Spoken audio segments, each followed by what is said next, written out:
Hello students. Last video में हमने section 2, section 6 and section 7 discuss किए थे। सेक्शन 2 में हमारी कुछ डेफिनेशंस थी, आपकी चाइल्ड की, एडल्ट की, एडोलेसेंट की, एंड फैक्ट्री की, ऑक्यूपायर की। देन सेक्शन 6 में हमें था कि हमें अप्रूवल मिलता है in writing from SG, CG और चीफ इंस्पेक्टर। एंड सेक्शन 7 में हमने डिस्कस करा था कि हमें नोटिस भेजना होता है बीइंग ऑक्यूपायर। ठीक है, और उस नोटिस में हमें कुछ basic details and technical details send करनी रहती हैं स्टेट गवर्नमेंट को, सेंट्रल गवर्नमेंट को, चीफ इंस्पेक्टर को। ठीक, और कंक्लूड हमने लास्ट में इस चीज पे किया था कि वो जो नोटिस है वो आपको 15 दिन के अंदर भेजना रहेगा। और 15 दिन कहाँ से काउंट होते हैं? आपके बिफोर, मतलब कि अगर जैसे आज हम फैक्ट्री डाल रहे हैं 9 जनवरी के दिन, तो 9 जनवरी से पहले वाले 15 दिन हमारे काउंट होंगे। बट एक चीज इसमें हम और ऐड कर लेंगे कि ये जो लिमिट है, एक केस में ये 15 डेज की लिमिट 30 डेज हो जाती है। वो कौन सा केस है? जब आप ऐसी कोई फैक्ट्री डालते हो जो कि 180 डेज से कम चलने वाली है, राइट। वैसी कौन सी फैक्ट्रीज होती हैं? इसका एक एग्जांपल है, जैसे आपने आइसक्रीम की कोई फैक्ट्री डाली, तो आइसक्रीम की demand through out the year तो नहीं रहती। ठीक है, अगर आप स्पेशली नॉर्थ इंडिया में रह रहे हो, तो उसमें क्या होता है कि सर्दी भी है, गर्मी भी है। तो सर्दियों में ऑफ कोर्स आपकी आइसक्रीम की डिमांड नहीं रहेगी, तो मे बी उस टाइम वो फैक्ट्री ऑपरेट ना करे। तो ऐसी फैक्ट्रीज जो 180 डेज से कम दिन के लिए ऑपरेट करने वाली हैं पूरे साल में, उन केस में क्या हो जाता है, वो 15 डेज की लिमिट 30 डेज में हो जाती है कन्वर्ट।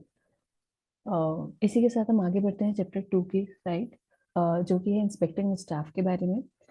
इसमें सेक्शन 7A आता है which talks about general duties of the occupier. Occupier हमें पता है कौन होता है। ऑक्यूपायर होता है is exercising ultimate control over the affairs of the factory. ठीक है, तो उसकी जनरल ड्यूटीज क्या है? एंड जैसा कि इसके नाम से हमें समझ में आ रहा है कि जनरल ड्यूटीज के बारे में बात कर रहे हैं, मतलब तो ये बहुत ही जनरल है, बेसिक है, जो आप खुद भी बना के, अगर एग्जाम में इस तरह का क्वेश्चन आता है तो आप खुद भी बना के लिख सकते हो।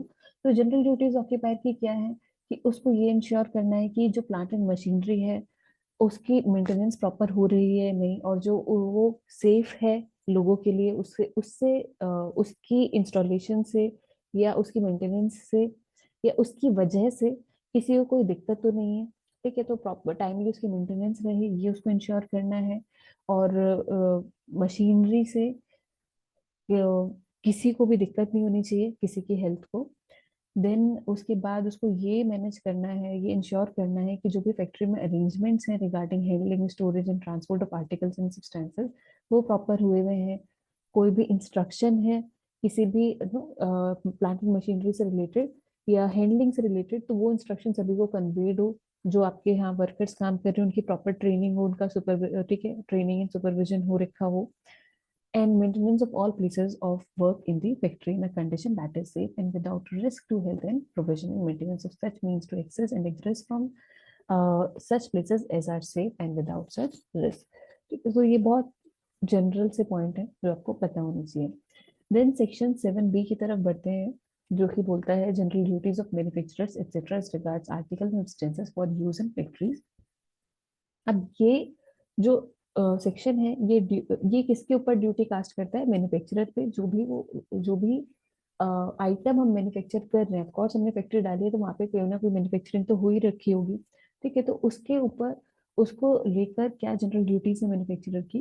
वो ये कहते हैं कि जो भी आप आर्टिकल बना रहे हो, पहले तो आप ये इंश्योर करो कि वो सेफ फॉर यूज होने चाहिए, और उससे रिलेटेड जो भी इंफॉर्मेशन है वो प्रॉपरली कम्युनिकेट होनी चाहिए।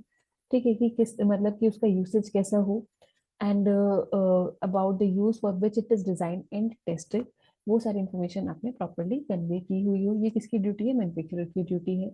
And manufacturer is also obliged to disclose about any condition which is necessary to ensure that the article when put to such use will be safe and without risk to the health of the workers। ठीक है, तो ये उसको ensure करना है। आगे बढ़ते हैं। अब ये एक और ड्यूटी की बात है। अभी हमने ऑक्यूपायर की ड्यूटी की बात कर ली, मैन्युफैक्चरर की ड्यूटी की बात करी, अब हम समझते हैं कि इम्पोर्टर की क्या ड्यूटी है। इम्पोर्टर कौन होता है? जो भी सामान इंडिया से बाहर से इंपोर्ट करता है, मंगाता है। ठीक है, तो इम्पोर्टर की क्या ड्यूटी है कि जो भी वो आर्टिकल इंडिया के बाहर से मंगा रहा है, it should confirm to the same standard if such article is manufactured in India, right. इसका एग्जाम्पल हम ऐसा समझ सकते हैं कि काफी सारी कंट्रीज में क्या है, नॉनवेज की डेफिनेशन में फिश वगैरह को कंसिडर नहीं किया जाता। मतलब कहने का है कि जैसे इंडिया में हम वेजिटेरियन डिशेस में क्या इंक्लूड करते हैं, वेजिटेरियन डाइट में इंक्लूड करते हैं हम एवरीथिंग अदर देन एग्स। और जो भी आपका ये चिकन है, मीट है, बीफ है, सी फूड है, वो हमारी वेजिटेरियन की कैटेगरी से बाहर है, और ये हमारी कॉमन अंडरस्टैंडिंग है सभी इंडियंस की। बट काफी सारी कंट्रीज में आप देखोगे तो उसमें क्या होता है, सी फूड को मानते हैं वेजिटेरियन फूड। ठीक है, तो अगर आप किसी कंट्री से कोई ऐसा आर्टिकल इंपोर्ट कर रहे हैं जहाँ पे वेजिटेरियन का सिंबल उस पर बना हुआ है, और वहाँ उस कंट्री की वेजिटेरियन की डेफिनेशन में क्या है, सी फूड इंक्लूडेड है। ठीक है, तो अगर आप ऐसी कंट्री से कोई फूड इंपोर्ट करते हैं, कोई फूड आइटम या कोई ड्रग, और उस पे वेजिटेरियन का सिंबल बना हुआ है, और बाय चांस उसमें sea food as ingredient use हुआ हुआ है, तो यहाँ पे अगर आप इंडिया में उसको लेकर आओगे तो क्या इंडियंस के सेंटिमेंट्स हर्ट नहीं होंगे? ऑफ कोर्स होंगे।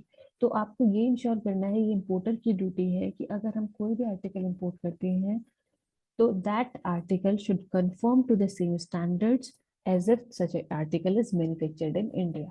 जो भी स्टैंडर्ड्स इंडिया में फॉलो हो रही हैं, ठीक है, या एक्सेप्टेड हैं, तो वो आर्टिकल उन सारे स्टैंडर्ड्स पे खरा उतरना चाहिए। If the standards adopted in the country outside for the manufacture of such article is above the standards adopted in India, then the article conforms to such standards। ये सिर्फ एक एग्जाम्पल था। ठीक है, तो बस समझाने के लिए मैंने एग्जाम्पल कोट किया है। आई होप आपको ये कॉन्सेप्ट समझ में आ गया होगा। आगे बढ़ते हैं सेक्शन 8 की तरफ, इंस्पेक्टर्स। मैं पूरा पूरा बिटवीन द लाइन जाके कवर नहीं कर रही हूँ, बट जितना आपको एक सेक्शन में पता होना चाहिए उतना मैं आपको इसमें बता रही हूँ।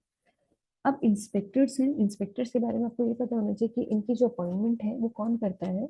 अपॉइंटमेंट सेंट्रल गवर्नमेंट करेगी, स्टेट गवर्नमेंट करेगी, तो याद रखेंगे कि स्टेट गवर्नमेंट करेगी। मैंने पिछले वीडियो में भी आपको बताया था कि इस एक्ट में most most of the places पर हमारा स्टेट गवर्नमेंट का ही रेफरेंस है। अगर स्टेट गवर्नमेंट नहीं कोई चीज कर पा रही है तब सेंट्रल गवर्नमेंट का जिक्र है। फॉर एग्जाम्पल सेक्शन 6 में अगर स्टेट गवर्नमेंट आपको कोई लाइसेंस नहीं दे पा रही है किसी भी रीजन की वजह से, या उसने रिजेक्ट कर दिया है, तब आप सेंट्रल गवर्नमेंट को अप्रोच करोगे। अदरवाइज एक्ट में 90-95% जगह आपको स्टेट गवर्नमेंट का ही मेंशन मिलेगा। ठीक है, तो इंस्पेक्टर्स को कौन अपॉइंट करता है? State government, by notification in the official gazette. ठीक है, एंड वो कितने भी एडिशनल चीफ इंस्पेक्टर अपॉइंट कर सकती है, जॉइंट चीफ इंस्पेक्टर अपॉइंट कर सकती है, या डिप्टी चीफ इंस्पेक्टर अपॉइंट कर सकती है। और जो भी हर डिस्ट्रिक्ट का जो डीएम रहेगा, ये मैंने पिछले वीडियो में भी आपको बताया था, वो इंस्पेक्टर होता ही होता है। इंस्पेक्टर की पावर क्या रहती है, वो सेक्शन 9 बताता है हमें। इंस्पेक्टर्स की क्या पावर रहेगी? इंस्पेक्टर की पावर आप ये समझ सकते हो, they can enter, examine, inquire, documents collection, direct and take measurements and photograph. थोड़ा सा इसको आप विस्तार में समझ लेते हैं कि इंस्पेक्टर के पास ये पावर है कि वो आपके प्रेमाइसेस में, आपकी फैक्ट्री में एंटर कर सके। ठीक है, अलोंग विद असिस्टेंट। ठीक है, वो आपकी फैक्ट्री को, उसमें रखी हुई प्लांट एंड मशीनरी को, या आपका जो आर्टिकल मैन्युफैक्चर आप कर रहे हो उसको एग्जामिन कर सकता है कि किस किस तरह से प्रोसेस हो रहा है, प्रोसेस कैरी आउट हो रहा है। तो उनके पास ये पावर बाय डिफॉल्ट है। और they can inquire into any accident. By chance आपके यहाँ पे कोई भी एक्सीडेंट हो जाता है, एंड फैक्ट्रीज में ये चीज फिर भी काफी कॉमन है कि किसी वर्कर को कोई चोट लग जाना या उसके साथ कोई कैजुअलिटी हो जाना, although it should not happen, but factories जैसी जगह पर जहाँ पे काम चल रहा है, मशीन्स ऑपरेट कर रही हैं, ठीक है, फायर है, आपका इतना हॉर्स पावर का इलेक्ट्रिकल कनेक्शन है, तो every worker is prone to some risk, health risk, right. तो वहां पे क्या है कि अगर कोई एक्सीडेंट होता है तो वहां पे इंस्पेक्टर आके इंक्वायर कर सकता है। वो कोई भी डॉक्यूमेंट आपसे मांग के कलेक्ट कर सकता है। वो आपको डायरेक्ट कर सकता है, ही में directly occupy that any premises और any part thereof shall be left undisturbed for so long as is necessary for the purpose of any examination under clause B। ठीक है, तो यहाँ पे वो आपको ये भी इंस्ट्रक्ट कर सकता है ऑक्यूपायर को या किसी भी पर्सन को कि इस पर्टिकुलर एरिया में कोई छेड़छाड़ नहीं होगी, ये जैसा है वैसे ही रहने दिया जाए जब तक हम यहाँ पे एग्जामिनेशन इंक्वायरी कर रहे हैं। ठीक है, और वो मेजरमेंट्स ले सकते हैं। मेजरमेंट्स मतलब अगर उनको ये डाउट होता है, या ऐसा कोई कंडीशन नहीं है कि डाउट होता है, बट मतलब वो मेजरमेंट्स किस केस में लेंगे? अगर उन्हें लगता है कि यहाँ पे कोई धोखाधड़ी हो रही है, तो वो जो भी आप आर्टिकल मैन्युफैक्चर कर रहे हो, कोई भी चीज बना रहे हो, उसका एक मेजरमेंट लेके जा सकते हैं, उनकी फोटोग्राफ्स क्लिक कर सकते हैं। ठीक है, so enter, examine, inquire, document, direct and take measurement and photograph. ठीक है, तो इसका शॉर्ट फॉर्म बनता है EEI DTM। तो ठीक है, तो EEDDIN, इसको आप ऐसे कर सकते हो, EEDEEDDIN या DDEEIN।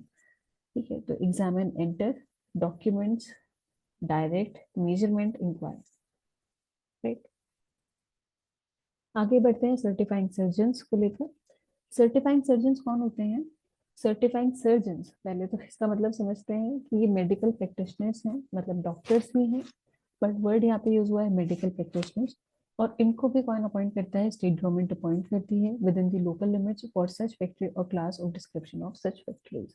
ठीक है, मतलब इसका ये है कि जिस भी एरिया में, फॉर एग्जांपल आपकी फैक्ट्री दिल्ली में है, तो ऐसा नहीं है कि दिल्ली के लिए कोई जो सर्टिफाइंग सर्जन होगा वो लखनऊ का पॉइंट होगा। नहीं, ऐसा नहीं है। या फिर मतलब जहाँ भी फैक्ट्री ऑपरेट हो रही होगी, उसकी विद इन लोकल लिमिट्स में एक सर्टिफाइंग सर्जन अपॉइंट हो जाता है। उसका काम क्या रहता है? उसका काम ये रहता है कि जो भी वो एग्जामिन कर सकता है यंग पर्सन को। यंग पर्सन, आई होप आपको याद हो, यंग पर्सन कौन होते हैं? Child and adolescent are collectively called young person. तो उनकी हेल्थ को एग्जामिन कर सकते हैं। Examination of people engaged in dangerous occupation और प्रोसेस, तो वो आके उनकी हेल्थ को, उनकी कंडीशन को एग्जामिन कर सकते हैं, उनके पास ये पावर होती है। सर्टिफाइंग सर्जन की केस में एक चीज और याद रखेंगे, इनको अपॉइंट स्टेट गवर्नमेंट करती है, बट इनके पास ये पावर होती है कि ये किसी और को भी ऑथराइज कर सकते हैं अपनी जगह पर जाने के लिए। अगर ये किसी भी कारणवश अवेलेबल नहीं हो पाते किसी दिन, तो ये किसी और को भी ऑथराइज कर सकते हैं, वो बंदा जा सकता है। ठीक है, तो this was all about chapter 2।